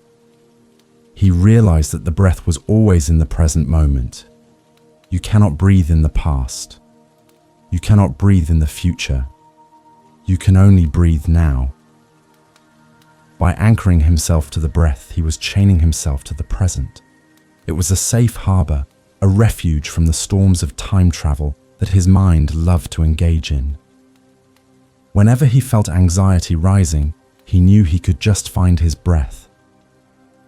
It was always there waiting for him, faithful and steady. The session ended with the ringing of the bell. Kyle opened his eyes, feeling calm and centered. The world looked sharper, clearer. The dust motes dancing in the shaft of sunlight looked like tiny stars. He took a deep, conscious breath, savoring the feeling of the air filling his lungs. He carried the anchor with him as he stood up. He knew that he would drift again. He knew the storms would come back. But now he had a way to hold his ground. He had the breath, and that was enough. The silence between the thoughts. Days turned into weeks at the monastery of the whispering bamboo, and the snow slowly began to recede, revealing the wet, dark earth beneath. Kyle sat on the veranda watching the dripping icicles melt in the afternoon sun. He had become accustomed to the rhythm of the monastery, to the early mornings, the simple food, and the hours of silence. His mind, which had once been a roaring marketplace, was now more like a quiet village. There was still activity, still the occasional shout or barking dog, but the constant, overwhelming noise had subsided. He could hear himself think, and more importantly, he could hear the spaces where he wasn't thinking. Master Lin joined him, carrying a small wooden flute. He sat down and began to play a slow, haunting melody, The notes were simple, long and drawn out, floating on the air like smoke. Kyle listened, closing his eyes. He noticed that the beauty of the music came not just from the notes themselves, but from the silence between them. Master Lin would play a note and then wait. The silence would hang in the air, pregnant with the memory of the sound and the anticipation of the next one. It was in that gap that the music truly lived. Listen to the space, the master said, lowering the flute. The music is not in the bamboo. The music is in the emptiness inside the bamboo. If the flute were solid, it would make no sound. It is the hollow space that allows the vibration to resonate. Your mind is the same. If it is packed full of thoughts, there is no room for the music of life. You must hollow yourself out. You must find the space between the thoughts. Kale tried to find it. He watched his mind like a cat watching a mouse hole. A thought would appear. That is a beautiful song. He would let it pass. Then there would be a tiny gap before the next thought. My foot is asleep. In that split second between the two sentences, there was a flash of pure silence. It was brief, fleeting like a spark, but it was there. It was a space of pure awareness, where no language existed, where no judgment existed. It was just a blank screen waiting for the next image. He realized that he had spent his whole life focusing on the images on the screen, never noticing the screen itself. He had been so obsessed with the content of his mind that he had missed the context. The silence was the canvas upon which his life was painted. It was vast and spacious and peaceful. The thoughts were just little scribbles in the corner. By shifting his attention to the background, he felt a sudden expansion. The claustrophobia of his own neuroses evaporated. There was so much room in here. Master Lin played another note, a high piercing sound that faded slowly into nothingness. Follow the sound into the silence, he whispered. Kyle followed it. He heard the note get quieter and quieter until he couldn't tell if he was hearing it or remembering it. And then he was just listening to the silence. It wasn't a dead silence. It was a vibrant, humming silence. It was the sound of the universe holding its breath. He felt a shiver run down his spine.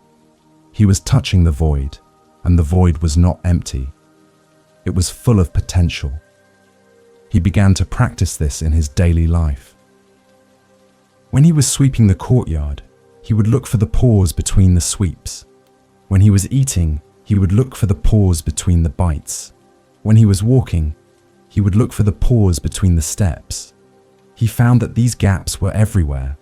The world was full of holes, full of windows into the absolute. He just had to slow down enough to look through them. The rush of life was an illusion created by stringing moments together too tightly. If he loosened the string, the pearls of the moment could breathe. The anxiety that had driven him up the mountain felt distant now, like a bad dream he was waking up from. It wasn't that he never worried anymore. The worries still came, but they didn't stick. They floated through the vast open space of his mind like clouds in a big sky. They didn't block the sun anymore. He had found the space big enough to hold them. He had found the silence that could swallow the noise. Master Lin put the flute away and looked at Kale with a deep, penetrating gaze. "You are becoming hollow," he said approvingly. "That is good. A hollow reed can be an instrument. A solid stick can only be a club. Do not fill yourself up again with clever words or new worries. Stay empty. Stay open. Let the wind blow through you." Kale nodded, feeling a lightness in his chest. He didn't need to be someone. He didn't need to be smart or successful. He just needed to be open. They sat together in the fading light, listening to the silence of the mountain. The birds had stopped singing and the wind had died down. The world was settling into the great pause of the night. Kale felt a profound peace, a stillness that went down to his very bones. He was not doing anything. He was not achieving anything. He was just sitting there being the space in which the evening happened. And it was enough. It was more than enough. Waking up to the morning sun. The final morning of Kale's retreat arrived with a sunrise of spectacular glory. The sky was a canvas of burning orange and bruised purple, the clouds ignited by the hidden sun below the horizon. Kale stood on the eastern ridge of the monastery watching the light creep down the mountainside, illuminating the snow-capped peaks one by one. He felt a sense of bittersweet finality. He was leaving today, going back to the city, back to the noise and the dust and the demands of his life as a scribe. But he knew he was not going back as the same man who had climbed up. Master Lin stood beside him, silent as a stone. They watched the sun crest the ridge, a blinding disk of white fire that instantly warmed their faces. The light flooded the valley, chasing away the last shadows of the night. It was a daily miracle, a resurrection of the world that happened every 24 hours. Kale felt the light hitting his skin and imagined it penetrating his body, burning away the last residues of his fear and doubt. He was solar-powered now, fueled by the clarity of the light. "You are going back down," the master said, his voice blending with the morning breeze. "The valley is different from the peak. In the valley there is dust, there is noise. There are people who will try to disturb your peace. They will throw pebbles into your pond. They will try to shake your jar." Kale nodded, looking down at the distant grey smudge of the city. "I know, Master," he said. "I am afraid I will lose it. I am afraid the noise will drown out the silence I have found." Master Lin turned to face him, his eyes crinkling at the corners. "You cannot lose what you are," he said. "The silence is not up here on the mountain. The silence is inside you. You carry the mountain in your pocket. When the merchant yells at you, watch the echo. When the deadlines press on, you find the space between the thoughts. When the world shakes, you become the heavy sediment that settles at the bottom. The practice does not end when you leave the gate. The practice begins." He reached into his robe and pulled out a small, smooth stone. It was ordinary grey and round, polished by the river. He handed it to Kale. "Put this in your pocket," the master said. "Whenever you feel your mind spinning, touch the stone. Feel its hardness. Feel its coolness. Remember the mountain. Remember the bamboo. Remember the tea. It is a reminder to come back. To come back to the bank of the river. To come back to the breath." Kyle took the stone, clutching it tightly in his hand. It felt grounding, solid, real. It was a piece of the monastery, a physical link to this sanctuary. "Thank you, Master," he said, his voice thick with emotion. "You have saved me. I was drowning and you taught me how to swim." Master Lin shook his head gently. "No," he said. "You were never drowning. You were just standing in the water thinking it was deep. I just told you to stand up. You saved yourself, Kyle. You did the sitting. You did the walking. You did the work." They walked back to the gate, the same wooden archway Kyle had entered weeks ago. It looked smaller now, less intimidating. Kyle picked up his travel pack, which felt lighter than he remembered. He adjusted the straps, feeling the familiar weight on his shoulders.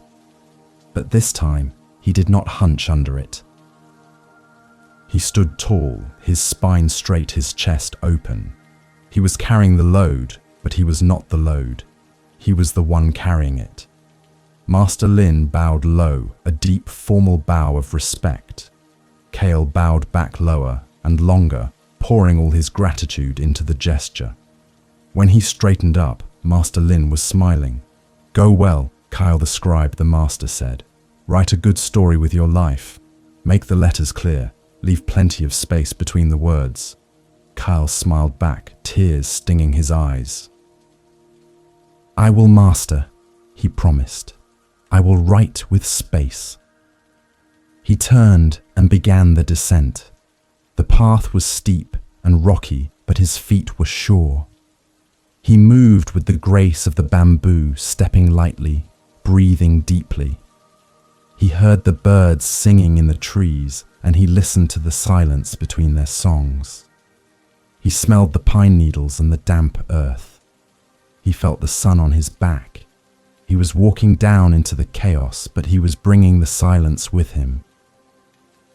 As he rounded the first bend, he looked back. Master Lin was still standing at the gate, a small figure in autumn robes against the vast green wall of the forest. He raised a hand in farewell. Kale waved back and then turned his face toward the valley. He was ready. He had his breath. He had his stone. He had the eye of the hurricane inside his chest. The scribe was returning to the world, not to copy old words, but to live a new one. The gate of true awareness. Kale descended the mountain path with a newfound rhythm in his stride, his boots finding purchase on the loose stones, with an intuitive grace he had lacked during his ascent. The air grew warmer and thicker as he lost altitude, the crisp scent of pine giving way to the humid, earthy smell of the valley floor. The sounds of the forest changed too, the solitary calls of high-altitude hawks replaced by the busy chatter of squirrels and the drone of insects. Each step was a transition, a movement from the sacred isolation of the clouds back into the teeming complexity of the world below. Yet Kyle did not feel the familiar tightening in his chest. He touched the smooth stone in his pocket, feeling its cool surface against his thumb, a tangible anchor to the peace he had cultivated. As the path widened and leveled out, he encountered the first signs of civilization. A woodcutter was stacking logs by the side of the trail, his face streaked with sweat and grime. In the past, Kyle would have hurried by eyes downcast, avoiding interaction to protect his own fragile energy. Today, however, he stopped. He looked at the woodcutter not as an obstacle, but as a fellow traveler. He noticed the rhythmic swing of the axe, the spray of wood chips, the heavy breath of the man. "Good morning," Kyle said, his voice clear and resonant. The woodcutter looked up surprised and then smiled, wiping his brow. "Good morning, traveler," he replied. The interaction was simple, brief, and completely devoid of anxiety. Kyle realized he had just crossed a bridge. He was no longer afraid of the other. He reached the outskirts of the city just as the midday market was reaching its peak volume. The noise hit him like a physical wave, a wall of shouting merchants, clucking chickens, and rattling carts. The smell of frying oil, rotting vegetables, and unwashed bodies was overwhelming after the purity of the mountain air. For a moment, Kyle faltered. His heart skipped a beat, and his breath caught in his throat. The old panic, the monkey mind, tried to jump back into the driver's seat, screaming that this was too much, that he was in danger, that he needed to flee. He stood frozen at the edge of the market, the chaos swirling around him. But then he remembered the storm. He remembered sitting in the wooden hall while the wind tried to tear the roof off. He remembered the eye of the hurricane. He closed his eyes for a second and took a deep breath, inhaling the chaotic smells without judgment. He found the space between the shouts. He found the silence underneath the noise. He opened his eyes and stepped into the crowd. He moved slowly, deliberately, letting the people flow around him like water around a stone. He did not push. He did not rush. He simply walked, carrying his own atmosphere of calm with him, He arrived at his small scribe shop, which had been shuttered for weeks. Dust had gathered on the windowsill, and a spider had spun a web across the lock. He turned the key, the metal mechanism clicking loudly in the quiet street, and pushed the door open. The air inside was stale and still filled with the smell of old paper and dried ink. It was the smell of his old life, the smell of deadlines and stress. He looked at his desk piled high with unfinished scrolls and felt a twinge of the old burden. But then he looked at the empty chair. He realized that the stress was not in the scrolls. The stress was in the man who sat in the chair, and that man had changed. He set his pack down and opened the shutters, letting the afternoon light flood the dusty room. He did not immediately start working. He did not frantically try to catch up. Instead, he went to the back room and boiled water. He made tea. He poured it into a simple clay cup and sat at his desk watching the steam rise. He drank the tea, tasting every sip, feeling the warmth spread through his body. He was claiming this space. He was bringing the monastery into the shop. He was planting the flag of mindfulness in the territory of commerce. A customer arrived, a wealthy merchant with a red face and a loud, demanding voice. He burst in, slamming the door behind him, waving a parchment. "You are late," he bellowed. "My records are weeks behind. I should have you fired. I should have you arrested." Kyle watched the man's face turning purple. He listened to the volume of the voice. He saw the spittle flying from the man's lips. In the past, Kyle would have cowered. He would have apologized profusely. He would have internalized the man's anger. Today, he just watched. He saw the merchant's anger not as a threat, but as a storm. It was just weather. Kyle waited for the man to pause for breath. Then he spoke, his voice low and steady. "I apologize for the delay," he said. "I was away. I will begin your work now. I will give it my full attention." The merchant blinked, confused by the lack of fear in Kyle's eyes. He had expected a fight or a grovel. He got neither. He got a mirror. The calmness of Kyle's response diffused the energy in the room. The merchant grunted, adjusted his coat and muttered, "Well, see that you do." He left the shop, closing the door much more quietly than he had opened it. Kyle picked up his pen. He dipped it into the inkwell, watching the black liquid coat the nib. He brought it to the paper. He did not rush to write the first word. He waited until his hand was steady, until his breath was even. Then he began to write. The tip of the pen scratched against the parchment, a sound not unlike the bamboo broom on the gravel. Scratch, pause, scratch, pause. He wrote each letter with care, giving it its full shape and dignity. He was not just copying a record. He was sweeping the courtyard. He was pouring the tea. He was meditating with ink.